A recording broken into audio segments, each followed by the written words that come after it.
Bueno, preséntense.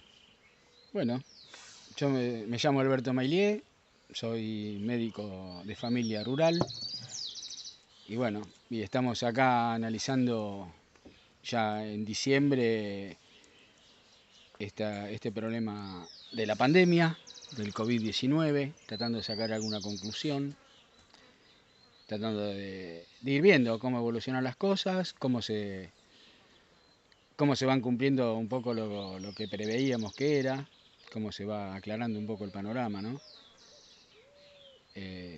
Bueno, vamos a hablar acá con Hernán.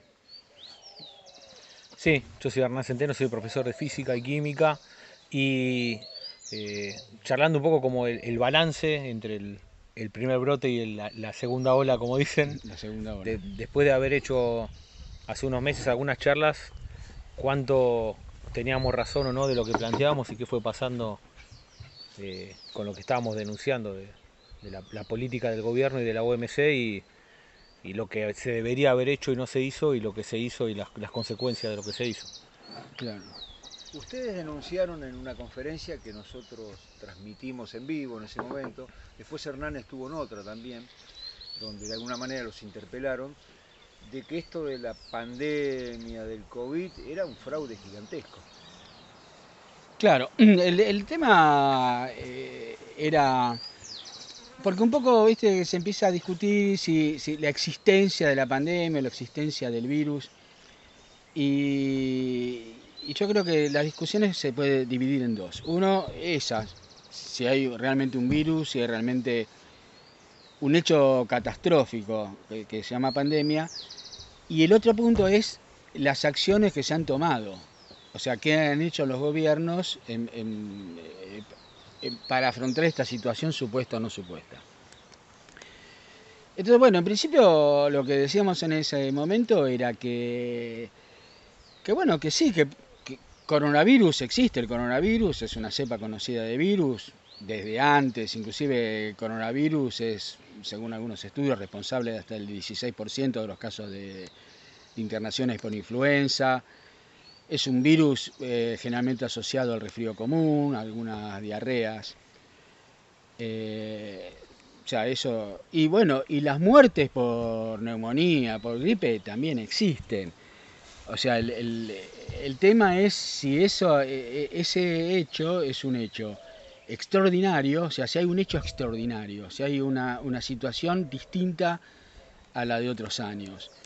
Y bueno, y ese es el punto. O sea, el punto es en cuanto al virus y la pandemia, y ahora que se van a anualizar las tablas de mortalidad, está saltando a la luz que no hay exceso de mortalidad. O sea, que lo que ha habido es una sustitución en causas de mortalidad.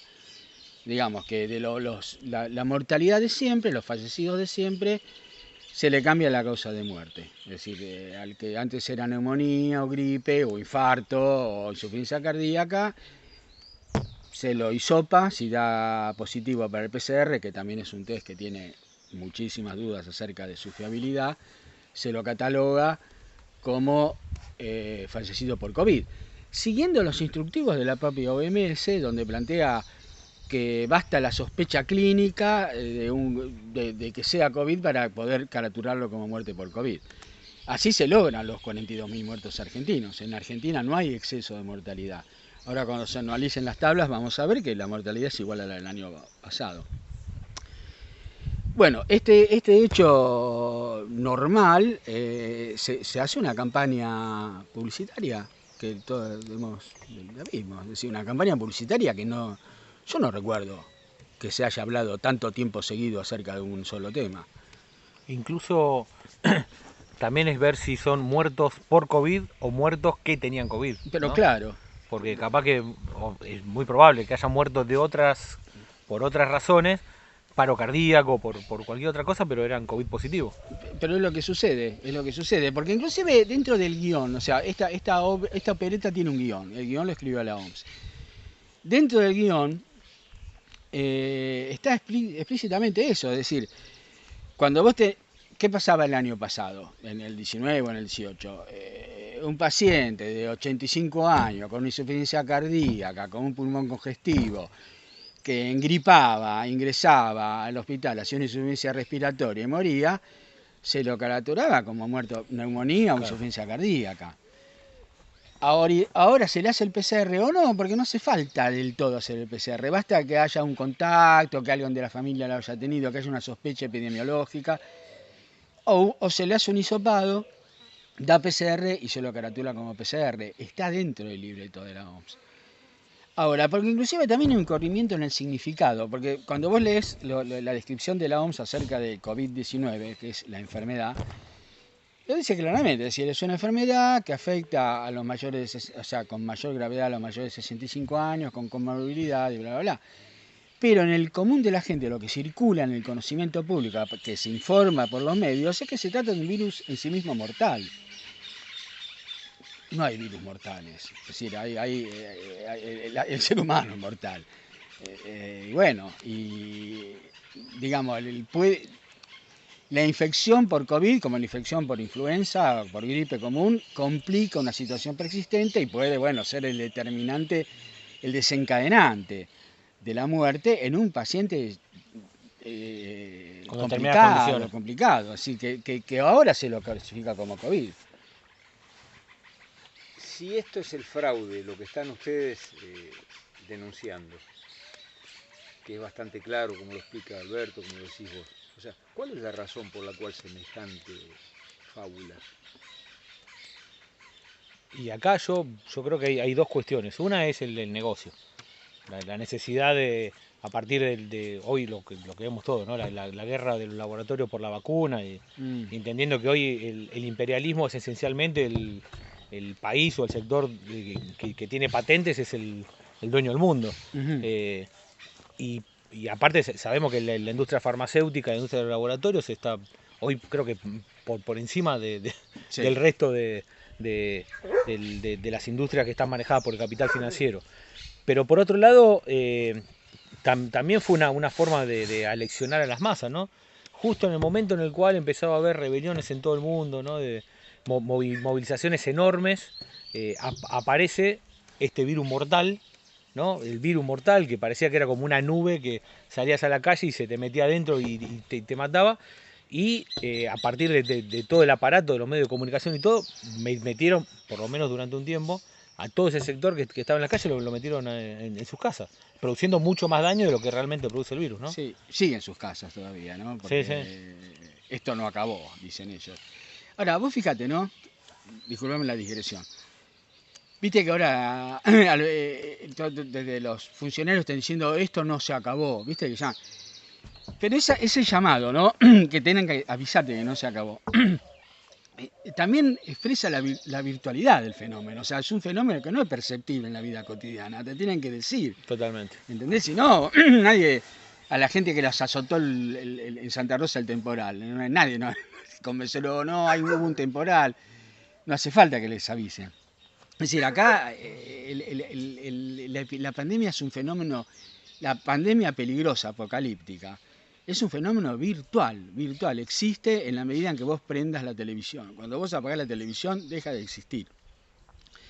Por eso el llamado que dice, mucha gente cree que esto terminó, pero no terminó. Bueno, porque la gente percibe en su vida cotidiana que no sucede nada.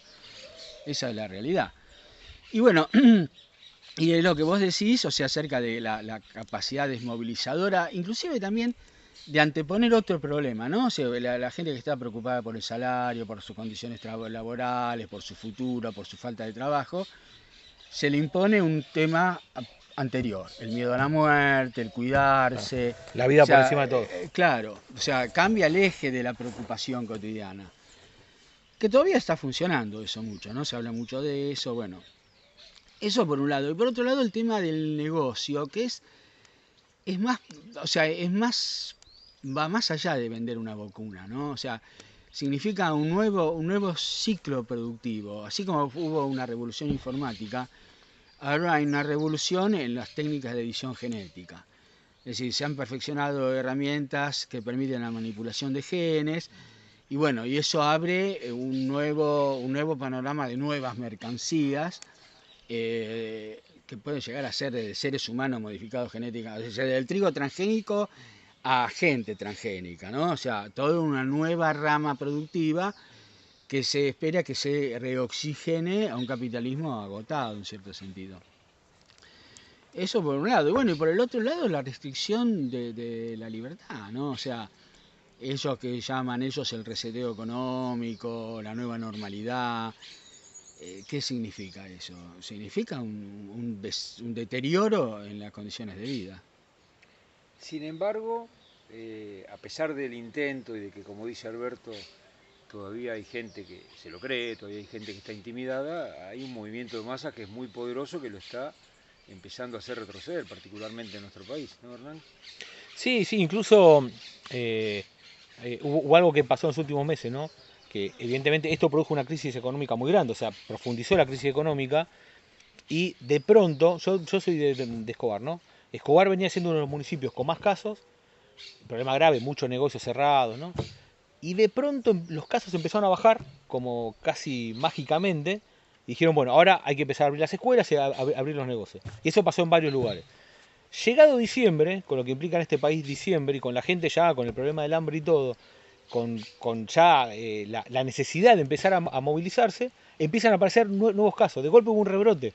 De golpe pasamos de poquitos casos a tener miles. De golpe empezaron a aparecer muertos nuevos. Esto que vos decías, ¿no? Y bueno. O sea, están utilizándolo. Y la realidad es que lo que se ha demostrado en este país, pasado los primeros meses, ¿no? Porque acá Argentina se lo mostraba como el ejemplo, ¿no? Sí. La cuarentena temprana, vamos a frenar los casos y pronto estamos entre los primeros países, ¿no? Sí. O sea que fue un desastre cómo se lo mantuvo. Y yo creo que más allá del miedo original de la mayoría de la población y de los cuidados reales que hay que tener, porque tampoco uno que va a salir a contagiarse de una gripe que es un poco más fuerte y que te puede generar algún daño, más temprano que tarde la gente empezó a movilizarse, ¿no?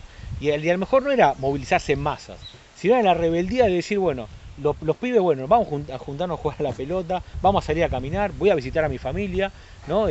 Lo que nosotros vemos con el proceso que se generó ahí en Parque Lezama de los milongueros, ¿no? Que empezaron a hacer estas milongas en rebeldía de juntarse a bailar y bailar milongas es bailar abrazado, ¿no? Hay 1,5 metros, 2 metros de distancia, ¿no? Creo yo que la gente, si bien los medios de comunicación son muy, muy poderosos, como decías vos, la realidad cotidiana es lo que realmente nos va marcando, ¿no? ¿Y por qué creen ustedes, explicando también esto, que es tan importante dentro de la izquierda la creencia? O sea, es un fenómeno dentro de la izquierda. La mayoría de los partidos y personalidades no solo se creen esto, semejante fábula, sino que la militan. Sí, complicado. Yo pienso que... Voy a decir algo un poco fuerte. Con todo respeto, ¿no? Con todo respeto. Digamos, viste que uno dice, la pandemia a la burguesía le sirvió para ajustar. Y la pandemia a cierta izquierda le sirvió para claudicar. Es decir, dio la posibilidad de un enemigo de la humanidad. De un enemigo que compartimos con la burguesía. O sea, como que hay una tregua en la lucha de clases para la lucha contra el COVID. Eso es una... claudicás con la conciencia tranquila, pensando que le haces un servicio a la humanidad. Es como que nos invaden los marcianos y tenemos que unirnos con los burgueses para defendernos. Esa idea. Es esa idea que bueno, que explican, de esta salimos todos juntos, es decir, bueno, donde se suspende la lucha de clases hasta que termine la pandemia. Pero la pandemia como diseño, porque es un diseño, termina cuando la burguesía decida que termina. O sea, si la burguesía decide que no termina nunca, la lucha de clase queda suspendida hasta nuevo aviso. Digamos que bueno, y es una izquierda que se ha resignado a eso, que encuentra que tiene un lugar dentro del esquema. Esto, es decir, que a la izquierda no le resulte, no le mueva un pelo que una Cámara de Diputados burguesa aplauda al diputado de la izquierda, me parece raro. O sea, es como que la monarquía hubiese aplaudido a Robespierre, ¿entendés? Es decir, la izquierda está ahí para liquidarlo. ¿Cómo te van a aplaudir? ¿Y por qué te aplauden? Porque colaboraste con la pandemia, por eso te aplauden, porque estuviste junto con ellos en eso. Es que, claro, evidentemente es mucho más simple, más sencillo y menos arriesgado y cae mejor en la gente la lucha parlamentaria, Y ¿no? bueno. El debate parlamentario, ubicándonos como la izquierda del régimen, que la lucha de clase y el esfuerzo cotidiano de Para estar en la romper calle el régimen, peleando. claro. Que eso quizá le puede caer mal al electorado o a los que se creyeron en un primer momento lo de la cuarentena, pero no va en sintonía con la necesidad de las masas, ¿no? Que Y fue bueno, siempre movilizarse. Y ese es el otro punto. El otro punto es qué base social tiene la izquierda parlamentaria hoy en día, ¿no? ¿A qué representa? Charlando hace un rato, Alberto nos contaba de que todo esto tiene una base ideológica en la Facultad de Medicina también. O sea, los estudiantes de medicina se educan para este tipo de políticas. ¿Qué haríamos como socialistas tomando el poder, haciéndonos cargo del poder y construyendo un Estado obrero, socialista? ¿Cómo educaríamos a los médicos para enfrentar este tipo de pestes y otras de una manera realmente revolucionaria? Yo te voy a decir algo un poco disruptivo. Hay que separar a la medicina del Estado. Como la iglesia. Claro, claro. Es decir, hay una medicina oficial, hay una medicina del Estado. Qué sé yo, por ejemplo, acá no tanto, pero en España hay otra rama de la homeopatía, es perseguida. Es decir, todo lo que se aparte del discurso médico oficial es señalado como peligroso inclusive. Y bueno, ¿y por qué? O sea, también eso es estupidizar a la gente, como que la gente no tiene la capacidad de elegir. Porque además, qué sé yo, a vos te puede hacer bien la acupuntura, ¿entendés? O sea, es un método, o sea, el desprecio por toda técnica terapéutica que nos surja de la Big Pharma. O sea, acá lo único que sirve son las pastillas que fabrican ellos. Y la hidroterapia, claro, todas cosas más caras, no más caras, más baratas. O sea, yo te puedo recetar, vos tenés problemas de piel y dices, bueno, váyase a la playa 15 días, tome sol, Claro. se le va a curar la caspa. ¿Entendés? No, mucho más fácil, póngase esta crema, tome esta pastilla, ¿viste? Bueno, todo tiene que ver un poco con la vida en el mundo que vivimos, ¿no? Donde el ciudadano vive en casas pequeñas, en familias a veces monofamiliares, mucha virtualización, muchos, viste, trabajos agotadores, poco creativos, sin creatividad, en fin, otro tipo de vida necesitamos. Sí, incluso era medio, no contradictorio, pero parecía una ironía, ¿no? Que la línea que bajaba ante el problema del coronavirus era no estar amontonado, lavarse las manos con agua potable y con jabón todo el tiempo, estar en espacios abiertos, alimentarse bien, y tenemos el 40% de la población y más de la mitad de los menores por bajo de la línea de la pobreza, viviendo hacinado, viviendo sin agua corriente, viviendo jabón. ¿No? Nosotros como docentes lo vemos en las escuelas, que es tal cual así. Bueno. Entonces, evidentemente yo creo que hay dos aspectos. Uno es, digo, de cómo resolverlo. Uno es la cuestión preventiva. Si preparamos cuerpos sanos, ¿no? Esto que claro, digo, bien alimentados, con trabajos dignos y sin estrés laboral, en ambientes sanos, sin contaminación, muy poco lo que nos vamos a enfermar. Y después está la parte educativa. Nosotros, ¿cómo vamos educando a los pibes con respecto a la alimentación? Con respecto a cómo cuidarse, ¿no? Ligado a la educación sexual integral, creo que es una parte también fundamental. Porque ¿cómo enfrentamos las enfermedades? ¿Tomando remedios o aprovechándonos de naturaleza y estando nosotros en bienestar, viviendo mejor? Claro. Eso el capitalismo no solo no lo hace, sino que cada vez lo empeora para el círculo vicioso, ¿no? La calidad de vida de la gente, seguro. Sí.